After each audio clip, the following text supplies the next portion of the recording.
This channel is all about learning with you. So I wasn't planning on doing this video, but I found some frog spawn in the pond the other day, and I just thought, what a great opportunity to do a series of videos and share what I learned with you. The information that I'm going to pass on is what I found in different places.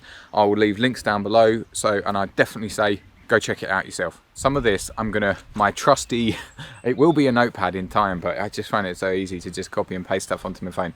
So that's why some of this, I'm going to regurgitate some of the notes that I've taken. I apologize if that comes across a bit weird, but it's just the best way that I've found at the moment for me to just make sure I get the information right to you. So how to tell the difference between frogs and toads. The first main thing that I learned is that frog spawn is laid in clumps, whereas toad spawn is laid in strings, kind of like pearls. On first glance, it looks like in this pond we've only got frog spawn. So therefore I'm going to continue talking just about frogs because that's what's specific to the pond behind me. They lay in autumn or winter, spawn late Jan, Feb and March, depending on the weather. A female can lay up to 2,000 eggs at a time, and these are generally in clumps. Here there's about 4 or 5 clumps that have been laid, some of which are in the pond, but I have noticed that some have been laid outside of the pond, kind of in the surrounding area. Now I'm going to keep my eye on that because it does seem that research would state that that means they're just going to turn to mush and just die out. Generally, like a telltale way of seeing if there is, live what will turn into tadpoles and frogs is if it's got that black dot in the middle of the spawn. The two things that spawn desperately need to develop are light and warmth. So again, another reason why I think the ones here, the ones that are in the middle of the pond, are going to do a lot better than the stuff that's been around the edges and within all this brush. Once they hatch, they'll eat the egg that they were laid in, then algae and plants, then insects as they change from herbivores to carnivores. Once a tiny tadpole is hatched, it takes them around 12 to 14 weeks to become a frog and slightly longer for toad tadpoles.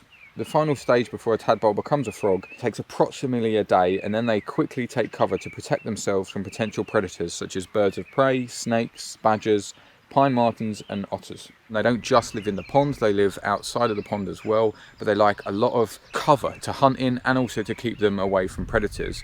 This area is perfect for them because we've got this side of the pond, we've got the hill, which with all this foliage that you can see behind me, all this stuff that you can see behind me, and just here, this is the edge of the property just to my left. There's a stream that runs down the bottom and a whole bunch of trees and different kind of foliage and places basically for them to hunt as well as to shelter.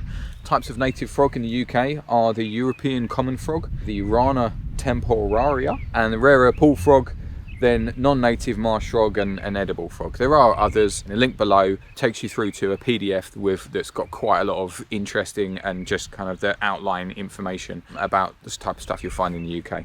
As you can see, we have had some tadpoles come out already, so I'm going to keep an eye on those. They look hopefully pretty healthy as it is at the moment. It seems like quite a healthy pond. So if you're interested in seeing how they turn out through the year, hit the subscribe button. And also we've got an Instagram channel and a Facebook page, so follow that too, and you'll see hopefully all the frogs appearing as they come out through the year. So during my research, one of the main places that I got a lot of this information from, and some of the imagery that I've used in this video is from that site, is a organisation that you can actually, they want people to do surveys and go out and find your local pond, whether it's in your garden or a local park, and do a survey of what you see and how much you see of that specific species. You can either download the form and fill it in, or you can fill it in on the website.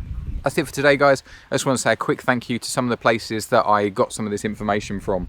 One of those is a YouTube channel called Greg's Wildlife YouTube channel, and specifically the Frog Watch videos, as well as Wild Your Garden with Joel Ashton. They're two YouTube channels that I watched quite a few videos of theirs to get some information for this video. So if you're interested in learning more, then I would definitely say go check them out. Okay, so that's it, and I'll see you in the next one. Cheers. This channel, excuse me birds, I want to just say a quick thank you to some of the places, okay, that's it for today, guys. I just want to say, that's it for today, guys. I also want to say a quick thank you. That's it for today, guys. That's it for today, guys, because these cold-blooded invertebrates. So the amphibian class includes salamanders, celestians, toads, frogs and newts, the latter three which can be found in the UK. I'm not going to use that because I can't read it out properly.